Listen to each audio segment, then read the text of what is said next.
우리 하나님 말씀 보겠습니다. 하나님 말씀 고린도후서 5장 13절부터 14절 말씀입니다. 고린도후서 5장 13절부터 14절까지 말씀, 제가 한 절, 여러분이 한 절 읽고 마지막 14절을 이게 두 절밖에 안 되죠. 두 절을 한 번에 다 같이 합독하도록 하겠습니다. 고린도후서 5장 13절부터 14절까지 말씀. 성경이 없는 분들은 화면을 참고하시면 되겠습니다. 고린도후서 5장 13절부터 14절을 다 같이 한 목소리로 읽도록 하겠습니다. 읽겠습니다. 시작. 우리가 만일 하나님을 위한 것이요 정신이 온전하여도 너희를 위한 것이니 그리스도의 사랑이 우리를 강권하시는도다. 우리가 생각하건대 한 사람이 모든 사람을 대신하여 죽었은즉 모든 사람이 죽은 것이라. 아멘. 오늘도 이 예배 가운데 하나님의 은혜가 가득 흘러넘치기를 주님의 이름으로 축복합니다. 지난주에 제가 들었던 설교 중에 참 재미난 설교가 있습니다.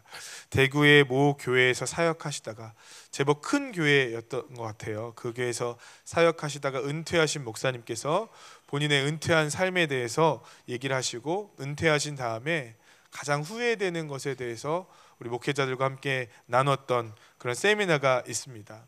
여러분, 목사님이 은퇴하시면 뭐가 제일 후회스러우실 것 같아요? 더 열심히 할 걸, 더 잘할 걸 하는 후회가 됐겠죠. 아니면 은퇴를 괜히 했어 하는 생각도 드실지도 모르겠습니다. 그런데 이 목사님이 그런 얘기를 하시더라고요. 여러분, 제 얼굴이 탔죠? 아프리카 가서 선교한 게 아니라 엊그제 배낚시 갔다 왔습니다. 부럽더라고요, 진심으로. 그러면서 평소에 자신이 목회할 때는 배낚시 같은 거는 상상도 못했는데 은퇴하고 나니까 배낚시도 다닐 수 있고 좋다라는 거예요. 그러면서 빨리 은퇴가 시기를 축원합니다. 그랬더니 우리 목사님들이 이게 아멘을 하는 것도 아니고 안 하는 것도 아니고 그러더라고요. 그래서 너무 부럽다. 무슨 얘기를 하시는가 한번 곰곰이 제가 끝까지 다 들어봤습니다.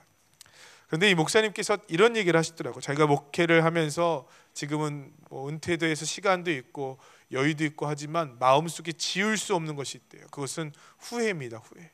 더 잘했어야 되는데, 더 잘 섬겼어야 되는데 라는 후회가 있는데, 그 후회들 중에 한 3가지를 자기가 정리해서 얘기를 할 테니까 우리 후배 목사님들 잘 들어줬으면 좋겠다, 이렇게 얘기를 하더라고요.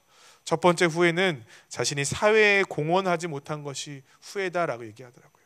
목회를 했고 교회를 열심히 읽었지만 이 대한민국이라는 사회에는 아무런 것도 하지 못한 것, 아무런 공헌도 하지 못한 것, 그것이 본인은 굉장히 후회스럽대요. 두 번째 후회는요, 자신이 평생 동안 목회했던 성도들이 전혀 변하지 않는 모습을 보고 굉장히 후회했대요. 이것이 나에게 하나님께서 맡겨주신 영적인 농사일 텐데 나는 왜 이렇게 열매 맺지 못했을까? 우리 성도들은 머리가 크고 그리고 많이 아는 교인들은 되었지만 뜨거운 신자들은 자기가 만들어내지 못했다. 하나님 앞에 부끄러운 열매들만 맺었다. 이 은퇴 목사님들만 하실 수 있는 그런 얘기인 것 같아요. 그 얘기를 하시더라고요. 그게 너무 후회된대요. 내가 뜨거운 성도들을, 이 땅에서 주의 빛과 소금의 역할을 감당해야 되는 성도들을 만들었어야 되는데 그렇게 하지 못했다. 마지막 3번째는요, 그런데 이 모든 것의 이유가 뭘까? 바로 자기라는 거. 자기. 본인이 목회할 때 미쳐서 목회하지 못했다는 거예요. 열심히 목회한다고 했지만 성경을 읽다 마지막에 깨달아진 것이 뭐냐면 제정신으로 목회하지 말았어야 되는데, 미쳐서 목회했어야 되는데. 제가 일부에 설교할 때 우리 성도님 중에 한 분이 정신과 의사시거든요. 미쳐서 목회했어야 하는데 그분이 얼굴이 확 들어오는 거예요. 이게 뭐라고 설명해야 될지. 미쳐서 목회했어야 되는데 그러지 못했다는 거예요. 그러면서 초대교회 성도들의 이야기를 하는데요, 초대교회 성도들은 마치 새 술에 취한 사람인 것처럼 신앙생활을 했다는 거예요. 정신이 나간 사람인 것처럼, 제정신이 아닌 사람인 것처럼 생명을 다해 신앙생활했고 예수를 믿었다는 거예요. 거기서 능력이 나타났다는 겁니다. 본인의 삶을 가만히 비춰보면 하나님께 미쳐서 목회했다기보다는 자기의 생각과 수준과 가치관에 따라서 목회했다는 거예요. 그래서 내가 미치지 못했기 때문에 미쳐있는 성도들을 만들어내지 못했다라는 후회를 하시더라고요. 그러면서 젊은 목회자들에게 여러분은 주님께 미쳐 있기를 부탁드립니다. 여러분 저를 위해서 기도해 주시기 바랍니다. 주님께 미쳐 있을 수 있도록 기도해 주시기 바랍니다. 그리고 저는 여러분을 정말 주님께 미쳐 있는 성도들로 반드시 만들 거라고 어젯밤에 다짐을 했습니다. 걱정되시죠, 그죠? 우리 목사가 또 뭘 시킬까? 개척교회를 보내는 것도 가기 싫어서 안 가고 있는데 이제 다 전도를 내보낼까? 아니면 다 노숙인들한테 가라고 할까? 여러분 기대되시죠, 그죠? 제가 뭘 시킬까요? 뭘 시켜야 될까 고민했습니다. 아니 제가 먼저 어떻게 해야 내가 미쳐있는 목사가 될까라는 생각을 하던 중에 이 말씀이 떠올랐어요. 오늘 말씀해 보니까 우리가 만일 미쳤어도 하나님을 위한 것이요 라고 얘기합니다. 미치긴 미쳤대요. 자꾸 미친 얘기해서 죄송합니다. 그런데 미치긴 미쳤는데 하나님께 미쳤대요. 야 도대체 어떻게 하면 하나님께 미칠 수가 있을까라고 생각하는데 12절에 14절에 뭐라고 얘기하냐면 그리스도의 사랑이 우리를 강권하시더라는 거예요. 여러분 초대교회 성도들은 미쳐 있었습니다. 그에게 어떤 특별한 프로그램을 돌린 것이 아니라 어떤 대단한 트레이닝을 한 것이 아니라 그들이 딱 한 가지를 경험했는데 그리스도의 한량없는 사랑을 경험했어요. 그러니까 그들이 미치더라는 것입니다. 예수 그리스도의 제자들이 전혀 예수님이 십자가에 달려 돌아가실 때 두렵고 떨리는 마음으로 도망갔는데 전혀 다른 삶을 경험합니다. 전혀 다른 방향으로 달려갑니다. 이유가 뭘까요? 그리스도의 한량없는 은혜와 사랑을 경험했다라는 겁니다. 제가 어떻게 하면 그리스도에게 미칠 수 있을까요? 그분의 한없이 풍성한 사랑을 제가 맛보아 알면 되더라고요. 그게 성경적인 원리더라고요. 제가 어떻게 하면 성도들을 예수님께 미친 사람으로 만들어 놓을 수 있을까요? 이게 좀 이상하네요. 미친 분으로 한 가지더라고요. 여러분 예수 그리스도의 사랑을 경험할 수 있게 되기를 간절히 소망합니다. 가만히 생각해 보면요, 예수님을 만났던 사람들은 조금씩 다 미쳐 있었던 것 같아요. 여러분 삭개오를 한번 보세요. 삭개오 19장 8절에 보니까 삭개오에 가서 주께 여짜오되 주여 보시옵소서 내 소유의 절반을 가난한 자들에게 주겠사오며 만일 누구의 것을 속여 빼앗은 일이 있으면 내 갑절이나 내가 갚겠나이다. 여러분 당시의 율법에 다른 사람의 것을 부당으로 취득한 것이 있으면 2배만 갚으면 돼요. 근데 삭개오는 몇 배를 갚겠다고 얘기합니까? 4배를 갚겠다고 얘기합니다. 여러분을 보고 갚으라고 안 할게요. 굉장히 이상한 눈으로 저를 보시네요. 4배를 갚으라고 얘기하는 거예요. 갚겠다고 얘기하는 거예요. 그리고 자기의 소유의 절반을 팔아서 가난한 자들에게 주겠다고 얘기하는 겁니다. 어떤 성도님이 저에게 한번 찾아왔어요. 목사님 제가 예전에 명품을 너무 사랑했어요.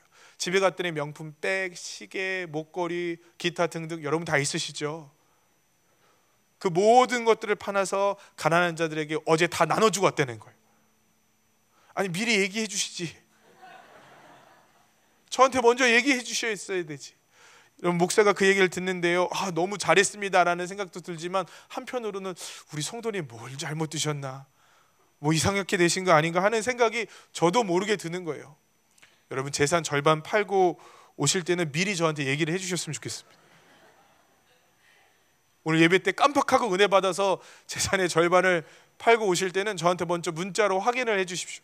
목사님 재산 절반을 팔아도 될까요? 그게 여러분 목사에겐 부담스러운 일 아니겠습니까? 그런데 이 부담스러운 일을 누가 했냐면 삭개오가 한 거예요. 절반을 갖다 가난한 사람들에게 나눠주고 앞으로 토색하는 것이 있으면 내가 4배나 갚겠습니다. 어떻게 이렇게 미쳐있는 삶을 살게 됩니까? 이유가 뭡니까? 예수님께서 이렇게 하라고 하셨나요? 예수님은 삭개오의 집에 가서 너 재산의 절반을 팔아라, 아니 내 재산의 전부를 주님께 바쳐라. 주님 좀 어려운데요, 반만 하면 안 될까요? 협상하지 않았습니다. 예수님은 단 한 번도 이것에 대해서 얘기하지 않았습니다. 아니면 삭개오가 예수님께 미치게 하기 위하여 예수님께서 가둬놓고 때리셨을까요? 엎드려 뻗쳐, 너 왜 이렇게 다른 사람 거 뺏었어? 10대만 맞자. 그렇게 해서 여러분 그리스도의 제자가 될 수 있다면요, 여러분 우리 큰일 납니다. 그죠? 우리 성도님들은 그 다음부터 엎드려서 교회에서 신앙생활 하셔야 돼요. 다행히 우리 주님께서 때려서 삭개오를 이렇게 만들지 않으셨더라고요. 삭개오가 어떻게 이렇게 달라진 삶을 살게 되었을까? 아니 미쳐있게 되었을까? 저는 성경에 답이 나와 있다고 생각해요. 예수께서 그곳에 이르사 쳐다보고 이르시되 삭개오야 속히 내려오라. 내가 오늘 내 집에 유하여야겠다 하시니 급히 내려와 즐거워하며 영접하거늘. 여러분, 삭개오는 왕따였습니다. 교회도 못 가고 친구들도 한 명도 만날 수 없는, 종교적으로 사회적으로 철저하게 버림받은 사람이었습니다. 그 이유는 본인 스스로도 알 거예요. 왜냐하면 다른 사람의 것을 토색했으니까. 당시의 세리장이들은요, 권한이 한 가지가 있었습니다. 그것은 뭐냐면 다른 사람에게 세금을 부과할 때 자신이 그 세금에 그 분할할 수 있는 얼마를 부과할 것인가 하는 권리를 갖고 있었어요. 거기다 플러스 당시 세리들은요, 로마로부터 월급을 받지 않았어요. 예를 들어서 로마에 2%만 세금을 내면 된다고 한다면 자신의 월급을 본인 스스로가 책정하는 거예요. 여러분 같으면 얼마나 책정하시겠습니까? 좀 요즘처럼 경기가 어려울 때나 5%쯤 자기 마음대로 세금을 매기는 거예요. 그러니까 어떤 때는 동물의 머리수대로 세금을 매겼다가요, 어떤 때는 동물의 다리수대로 세금을 매기는 거예요. 여러분, 이게 말이 됩니까? 그런데 세리들은 그렇게 살았어요. 본인 스스로가 돈에 미쳐 있었고, 돈이라면 자신의 가족도, 자신의 종교도, 자신의 그 속한 공동체도 모두 다 버릴 만한 각오가 되어 있던, 나는 이제 왕따가 될 거야, 돈이면 충분해라고 생각했던 사람입니다. 그런데 그런 사람에게 예수님께서 내가 오늘 너희 집에 유하여야겠다, 내가 오늘 놀러 가서 너와 함께 이런저런 얘기를 좀 했으면 좋겠다라고 얘기했어요. 그때 반응이 뭔지 아십니까? 무 사람이 보고 수군거려 이르되 저가 죄인의 집에 유하러 들어갔다. 여러분, 본인도 그 얘기 알아요. 본인도 죄인인 거 알아요. 근데 주위에 있는 모든 수많은 사람들이 얘기하는 겁니다. 아니, 어떻게 죄인들과 함께 놀 수가 있어? 어떻게 함께 죄인들과 함께 먹을 수가 있어? 어떻게 죄인들과 함께 유할 수가 있어? 말도 안 돼. 저 더러운 죄인이랑 어떻게 하나님에 관한 얘기를 할 수가 있어? 그 얘기를 듣는 순간 아마 삭개오도 포기했을 것 같아요. 그래, 맞아. 예수님은 우리 집에 올 이유가 없지. 예수님은 오늘 우리 집에 유하여서 먹고 마실 이유가 없을 거야. 근데 여러분, 재미난 장면은요, 예수님이 거기에 아랑곳하지 않으세요. 그리고 그저 삭개오의 집으로 찾아가셔서 그들에게 하나님에 관한 얘기를 하셨을 거예요. 그들에게 천국 복음이 무엇인지 얘기하셨을 거예요. 나는 의인을 부르러 온 것이 아니라 죄인을 부르러 왔다라고 얘기하셨을 거예요. 여러분, 예수님께서 들어오시는 그 순간에 삭개오는 이해가 안 되는 거예요. 저분이 도대체 무엇인데 사람한테 욕을 먹어가면서까지 우리 집에 오실까? 저분이 도대체 누구시기 때문에 사람들한테 수군거림과 비난과 핍박을 당하면서까지 우리 집에 오셔서 나와 함께 이렇게 유하실까?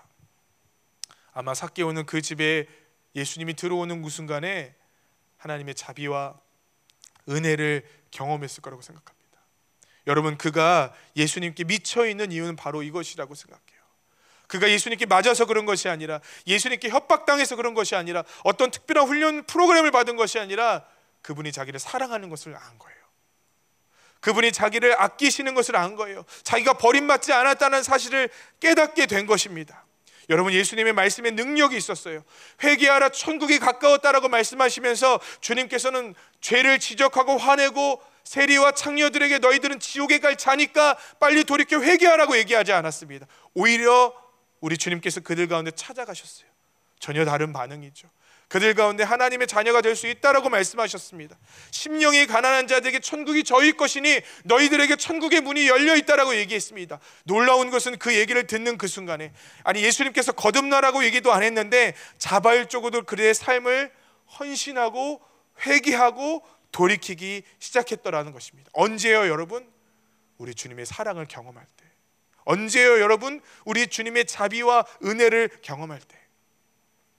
여러분, 우리는 언제 예수 그리스도에게 미칠 수 있을까요? 교회에서 프로그램을 할 때 예수 그리스도에게 미치는 게 아니더라고요.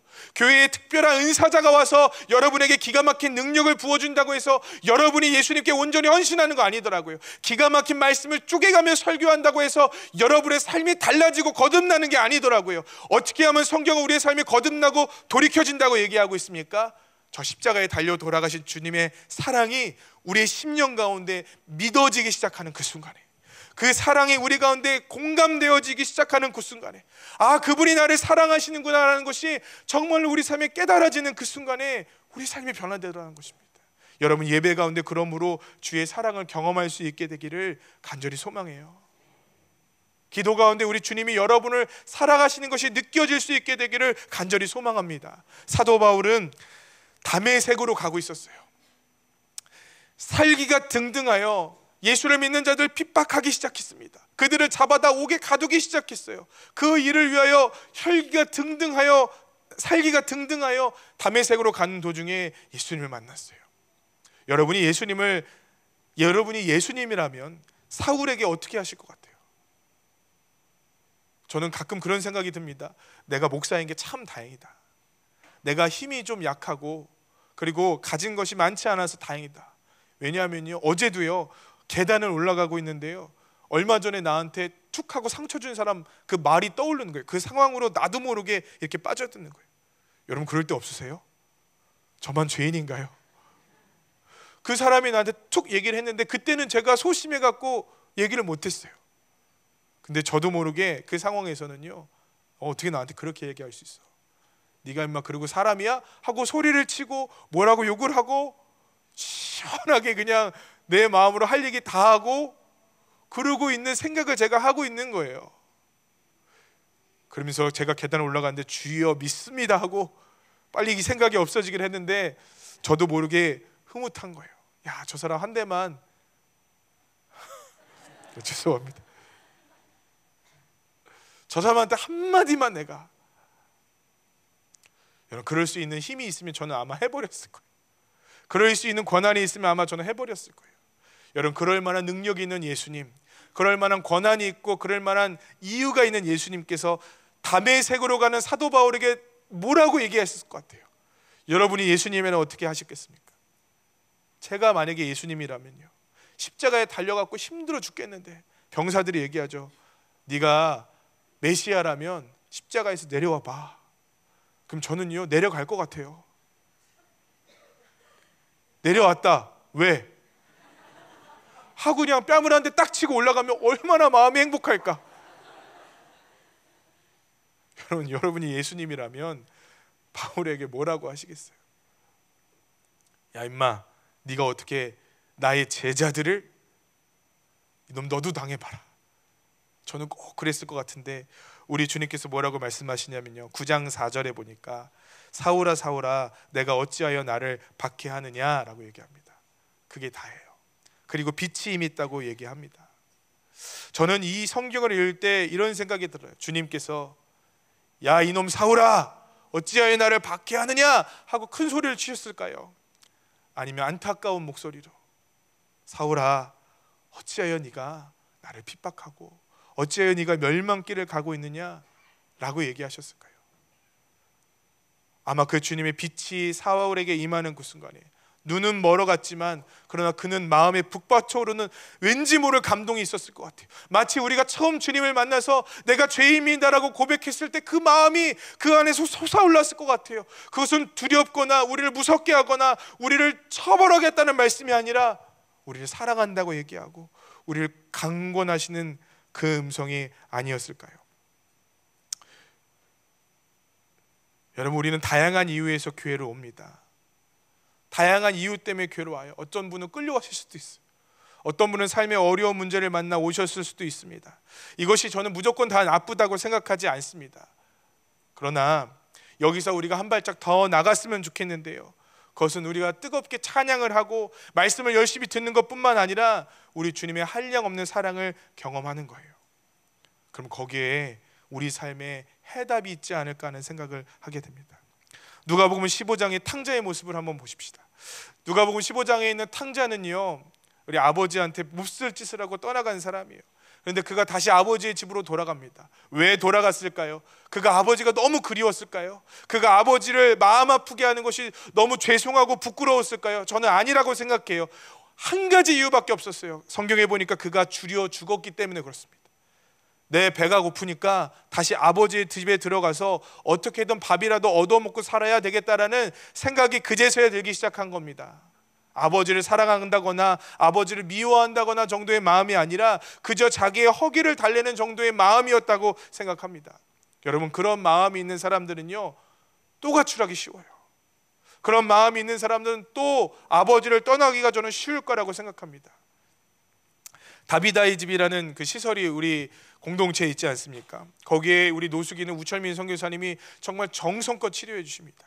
보통 노숙인은요 의료보험이 안 될 때가 있어요. 근데 당장 암 말기 환자예요. 어떻게 합니까? 그 사람에게 수백만 원 혹은 수천만 원이 들어가요. 어떤 때는 시험이 들어요. 그런데 그 한 사람을 살기 위해서 우리가 최선의 노력을 다합니다. 밥도요 우리 교육자들이 먹는 밥같이 주지 않습니다. 최고의 음식으로 이 마지막 주님 앞에 서야 되는 우리 노숙인들을 섬겨줘요. 음식 하시는 성도님들이 기름도 다 빼고 좋은 부위만 골라다가 그걸 주는 거예요. 그리고 정성껏 기도하고 치료해주고 어떻게든 행복하게 우리 주님 앞에 마지막을 마감할 수 있도록 노력하고 애써드립니다. 그럼 기적과 같이 하나님께서 치유해 주시는 분들이 있어요. 암이 치유되는 분들이 있어요. 병이 낫는 분들이 있어요. 이제 정상적으로 생활할 수 있는 분들이 있어요. 걸을 수 있고 먹을 수 있고 이제 여러분 힘차게 생활할 수 있는 겁니다. 그런데 그 사람들이 이제 나에게 새로운 삶이 주어졌으니까 할렐루야 감사합니다 기쁩니다 내가 이제 거듭난 삶을 살겠습니다 그렇게 하지 않아요. 어떻게 하는지 아십니까? 답답하다고 얘기해요. 힘들다고 얘기해요. 다시 술 한잔 했으면 좋겠다고 얘기해요. 다시 길바닥에서 자는 것이 행복하다고, 여기 있는 것은 저주 같다고 얘기를 합니다. 그럼 다시 나가라고 얘기해요. 우리가 강제적으로 붙잡고 있을 수 없잖아요. 평안한 삶을 살라고 얘기합니다. 그런데 그분들이 며칠 후에, 몇 달 후에 객사했다는 얘기를 들었을 때가 있어요. 겨우 몸이 건강해지는 것으로 다 회복되는 것이 아니더라고요. 탕자는요 그렇게 가능성 없었던 사람이라고 생각합니다. 아버지의 집을 그가 배가 불러가면서 아버지 집이 답답했을 거라고 생각해요. 그래서 집을 떠날 가능성이 저는 높다고 생각합니다. 아버지가 와서 너 이놈아 어디 이놈이 여기 어딘 줄 알고 나한테 왔느냐, 너는 그냥 종이나 살아라 라고 그에게 종살이를 시켰다면 아버지에 있는 재산들을 조금씩 훔쳐다가 자기가 다시 원하던 삶을 살려고 몸부림쳤을 거라고 생각합니다. 그게 탕자의 본성이라고 생각해요. 그러나 성경은 그렇게 얘기하고 있지 않습니다. 그에게 전혀 다른 상황이 놓여지게 됩니다. 성경에 보니까 탕자가 배를 부여잡고 터덜터덜 집으로 올라오는데 그를 먼저 발견한 것은 아들이 아니라 아버지였다고 얘기해요. 아버지는 저쪽에 콩알만큼 보이는 사람을 보고 그게 자신의 아들임을 확신했습니다. 그 말은 뭐냐면 아버지가 기다렸다라는 거예요. 그러면서 거리가 먼 거리를 아버지는 쏜살같이 달려와 그에게 처음 먼저 한 것은 그의 얼굴을 가려줘요. 동네 사람들이 볼까봐, 율법적으로 처벌을 받을까봐, 손가락질을 받을까봐 그를 얼싸안고 그의 얼굴을 가려줍니다. 여러분, 그의 뒤통수에는요 뜨거운 눈물 자국이 떨어졌을 거예요. 내 아들이 돌아왔구나. 내 아들이 돌아왔구나. 너의 발은 왜 이렇게 터져버렸니? 너의 손은 왜 이렇게 시커매졌니? 얼른 가서 씻고 얼른 가서 우리 파티를 하자. 내가 너가 돌아온 것이 너무너무 즐겁고 기쁘구나. 여러분, 탕자가 그 이야기를 들었을 때 어떤 반응이었을까요? 그는 아마 당황했을 거예요. 우리 아버지가 나한테 왜 이러시지? 우리 아버지가 나한테 왜 이렇게 잘해주시지? 그런데 그 품에 안기는 순간에 자기도 모르게 눈물이 나오지 않겠습니까? 그래, 내가 우리 아버지가 나를 사랑하시고 여전히 나를 안아주시고 여전히 나를 이끌어주시는 분이라는 것을 내가 다시 한번 깨닫는구나 하고 그 마음이 변화되지 않았겠습니까? 저는 목회를 그만두려고 했던 적이 있었습니다. 목회가 너무 어렵더라고요. 저와 싸우는 게 너무 어려웠어요. 성도들 앞에 서는 것이 너무 부담이 됐습니다. 그래서 목회를 그만둘 거라고 생각을 했어요. 저희 처한테도 얘기하지 않고. 왜냐면 저희 처가 그만두지 마 그러면 못 그만두잖아요, 그죠? 요즘엔 다 처의 말을 잘 들어야 되지 않습니까? 그래서 아무한테도 얘기 안 하고 그냥 가만히 생각하고 있었어요. 그런데 그만 한 번에 그만두면 티가 나니까 그래, 어떤 기관이나 단체에 들어가서, 물론 그곳에서 목회하시는 분들이 사명감이 없다는 얘기가 아니고요, 저의 경우에는 도피할 수 있는 방법으로 어떻게 하면 좋을까? 유학을 갈까? 아니면 그런 기관에 들어갈까? 별의별 생각을 다 했습니다. 근데 여러분, 제가 목회를 그만두려고 하니까 제 마음에 하나님을 향한 열정들이 식더라고요. 여러분, 여기서 교사 그만두려고 하는 분들 계시죠? 다시 한번 생각해 보시기 부탁드립니다. 속장 그만두려고 하시는 분도 계시죠? 다시 한번 생각해 보기를 부탁드립니다. 목회를 그만두려고 하니까 하나님을 향한 열심이 제 안에 사라지는 것을 경험했어요. 그러다 일이 터졌어요. 여러분, 제가 누누이 말씀드렸지만 저희 둘째 아이가 이상하다라는 얘기를 판정을 받았습니다. 나중에 이 아이가 태어났을 때 이 아이는 눈이 멀고 걸을 수 없고 지능이 떨어져서 평생 살아있는 송장처럼 지내야 될 수도 있다라는 이야기를 들었어요. 받아들이는데 너무 어려웠어요. 이거를 제 안에 수용하는데 너무 어려웠어요. 하나님께 너무 원망스러운 마음이 들었는데 하나님께 감히 앞으로 나아가지도 못하겠더라고요. 왜요? 죄송하니까. 저를 목회자로 만들기 위하여 얼마나 많은 성도들을 통하여 도와주시고 저를 목회자를 만들기 위하여 얼마나 많은 은혜를 부어주셨는데 저는 그 은혜를 저버리고 내가 살고 싶은 대로, 내가 원하고 싶은 대로 막 살고 싶어서 이제 주님과 결별하려는 마음을 갖고 있던 사람이었어요. 그런 사람이 여러분 주님 앞에 기도한들 주님께서 고쳐주시겠습니까? 전 지금도 그런 생각이 들어요. 여기서 하나님께서 기적을 베풀어 주신 사람은 어떤 사람일까? 적어도 하나님 말씀 잘 듣는 사람 아닐까? 말씀대로 잘 살려고 몸부림치고 기도도 열심히 하고 성경도 많이 읽는 사람이 아닐까라고 저는 생각했어요. 왜냐하면 하나님의 은혜 받을 자격은 그렇게 돼야 되잖아요. 그 은혜를 받는 거잖아요. 저는 주님 떠나려고 하는, 도망가려다 걸린 요나 같은 목회자, 나 같은 목회자, 어떻게 합니까? 그런데 벼랑 끝에 서니까요. 병원에서도 이제 안 된다고 하니까요. 기도하게 되더라고요. 근데 주변에 있는 사람들이 너무 금식을 많이 해주시니까 이게 어쩔 수 없이 기도하는 신용이라도 해야지, 저 사람들 부담스러워서. 그래서 우리 아이를 붙잡고 기도했어요. 기도가 아니라 그냥 울었어요. 여러분, 우리 아이가 이렇게 된 건 나 때문이라는 생각이 들어서 울었고요. 그리고 나는 하나님께 버림받은 망한 인생이구나 하는 생각 때문에 울었습니다. 나는 주님께서 치유할 만한 가능성이 1%도 없는 사람이라는 생각이 들어서 울었어요. 근데 여러분, 저는 지금도 아직도 여전히 이해가 안 되는 장면이 바로 제 인생의 이 장면이에요. 저는 주님 앞에 잘한 게 아무것도 없거든요. 전 주님 앞에 내세울 만한 것이 아무것도 없거든요. 근데 주님께서 저희 아이를 고쳐주셨어요. 전 이게 이해할 수가 없어요. 그리고 저에게 다시 한번 내가 너를 사랑한다라는 마음을 주시더라고요. 너는 여전히 내가 부른 목회자라는 마음을 주시더라고요. 제 스스로도 그렇게 생각하지 않았는데 주님께서 저에게 그 마음을 주시더라고요. 여러분, 제가 아마 만약에 뒤를 돌아보지 않고 목회 성공할 수 있다면요, 그건 정말 주님의 은혜 같아요. 왜냐하면 저는 은혜 받을 만한 자격이 아무것도 없었지만, 그러나 그때 주님께서는 저에게 찾아오셔서 형벌이나 저주나 심판이 아니라 저에게 은혜라는 선물로, 사랑이라는 선물로 저의 인생을 강타하셨기 때문에 그렇습니다. 탕자는 옛길로 돌아갈 만한 성향과 가능성들을 많이 갖고 있던 사람이에요. 그런데 그는 예상치 못한 경우의 수를 한 가지 만납니다. 자기가 생각했던 것과 전혀 다른 반응을 만납니다. 그것은 아버지가 그를 향해 울고 있는 거예요. 아버지가 그를 향해 달려오고 있는 겁니다. 아버지가 그를 얼싸안고 울면서 잔치를 배설하고 너는 내 아들이라고 얘기하는 거예요. 내가 너를 사랑하고 있다라고 얘기하는 겁니다. 여러분, 그것은 탕자의 인생에 너무나 충격적인 일이었습니다. 이야기예요. 그리고 저는 이것이 저와 여러분의 이야기라고 생각합니다. 여러분, 지금 주님은요, 여러분을 부르고 계신 줄 저는 믿습니다. 주님이 부르시는 방법은 다양한 것 같아요. 탕자처럼요, 아주 쫄딱 망하게 하는 분도 있을 것 같습니다.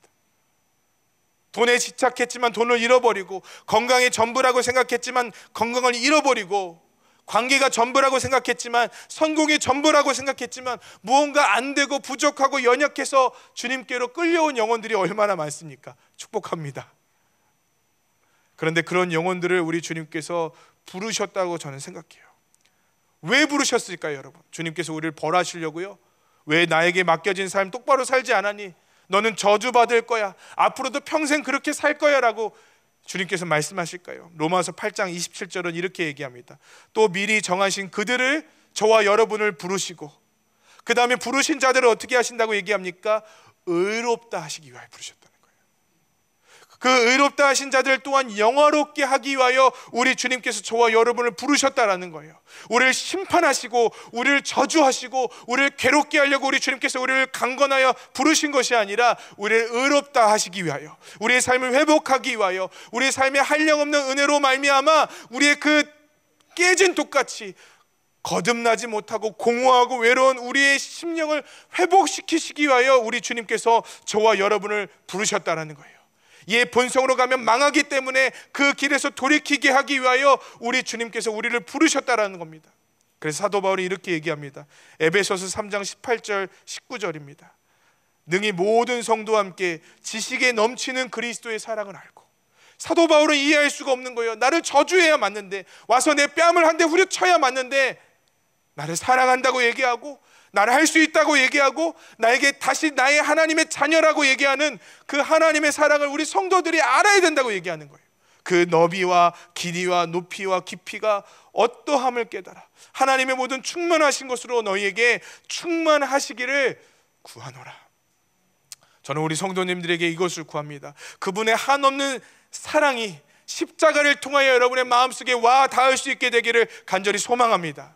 습관적으로 다니는 교회가 아니라 메말라 겨우 모양만 다니는 신앙생활이 아니라 여러분의 마음속에 그 뜨거운 주님의 사랑이 와 닿을 수 있게 되기를 간절히 소망합니다. 변화는 그때부터 시작되더라고요.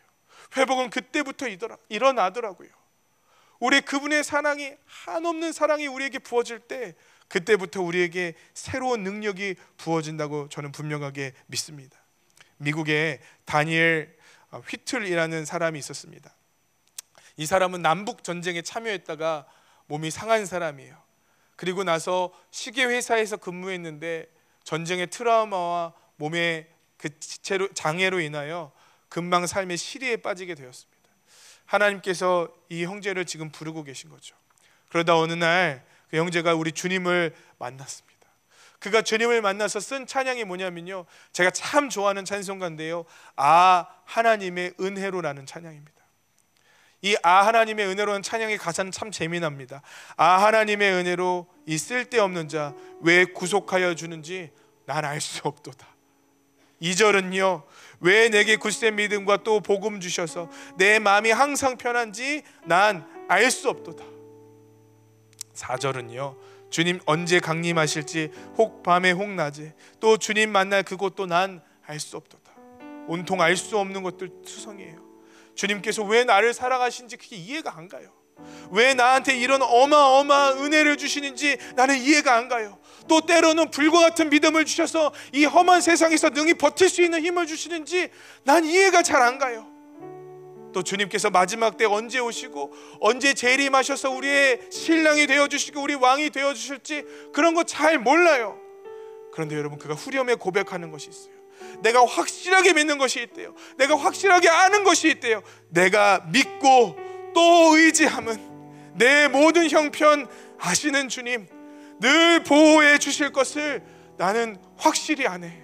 여러분, 휘튼의 삶 가운데 하나님께서 어느 날 강타하셨어요. 그의 지식적인 영역은 부족할지 몰라요. 그의 믿음은 다른 사람보다 조금 연약해 보일지도 몰라요. 그러나 그의 평생에 그가 붙잡고 살아가는 것이 한 가지가 있었는데, 늘 돌보시는 주님의 그 한량없는 사랑을 그는 붙잡고 살아가더라는 것입니다. 여러분, 우리에게 없는 것이 뭘까요? 우린 신학적으로 더 많이 알 수도 있어요. 우린 믿음이 무엇인지 더 많이 배웠을 수도 있어요. 종말론적으로, 재림학적으로 이것이 무엇인지 우린 더 많이 성경적으로 알지도 몰라요. 그러나 없는 게 있다고 생각해요. 늘 돌보아 주시는 주님의 사랑을 여러분 아십니까? 늘 돌보아 주시는, 내 모든 형편을 뛰어넘어 나를 사랑하시는 그분의 십자가의 사랑을 여러분 아십니까? 탕자가 경험했던, 뒤통수가 뜨거워지도록 경험했던 그 눈물을 여러분은 경험하셨습니까? 저는 우리가 이 예배 가운데 경험해야 될 것이 바로 이것이라고 생각해요. 왜 여러분에게 화요 성령 집회도 나오고 새벽 기도도 나오고 큐티도 하고 예배 드리라고 할까요? 여러분 괴롭히고 싶지 않아요. 여러분 힘들게 하고 싶지 않아요. 그러나 이 험한 세상에서 끝까지 승리할 수 있는 길은 그 사랑 안에 거하는 것밖에 없기 때문에 그러합니다. 그 사랑에 여러분의 심령을 강타했으면 좋겠습니다. 필그림교회 성도들 마음에는 늘 불같이 터오르는 주님의 사랑과 감격으로 인해 한량없는 눈물이 끊어지지 않았으면 좋겠습니다. 그것이 우리가 견딜 수 있는 유일한 힘입니다. 그것이 우리가 우리의 습관적인 죄악을 끊어버리고 우리의 길을 돌이켜버리고 전혀 다른 인격과 삶을 갖는 유일한 비결이라고 생각해요. 여러분, 알려달라고 하세요. 주님께 그 사랑의 깊이를 알려달라고 하십시오. 그 사랑의 넓이를 깨달아 알게 해달라고 하십시오. 여러분의 눈에 눈물이 마르지 않게 해달라고 우리 주님께 간구하십시오. 그렇지 않으면 여러분, 재미없고 건조한 아무런 의미 없는 종교 예식에 불과한 것입니다. 여러분, 확신이 우리 마음속에 고백으로 들려줄 수 있게 되기를 소망합니다. 오늘은 성찬을 합니다. 이 성찬을 통하여 우리 주님의 분명한 사랑이 우리 가운데 오늘 믿겨지는 이 시간 되기를 원합니다. 내가 여전히 부족하고 내 몸이 여전히 힘들고 내가 여전히 여러 삶의 어려운 경험과 문제들이 있지만 난 주님 앞에 벌받아야 마땅하지만 그러나 내가 믿고 의지함은 내 모든 형편 잘하시는 주님 늘 돌보아 주실 것, 오늘 성찬을 통하여 그 확신을 주실 것 나 믿고 경험하길 원합니다. 이 성찬이 여러분에게 은혜로 다가오길 소망합니다. 우리 찬양하면서 우리 함께 성찬을 준비했으면 좋겠습니다.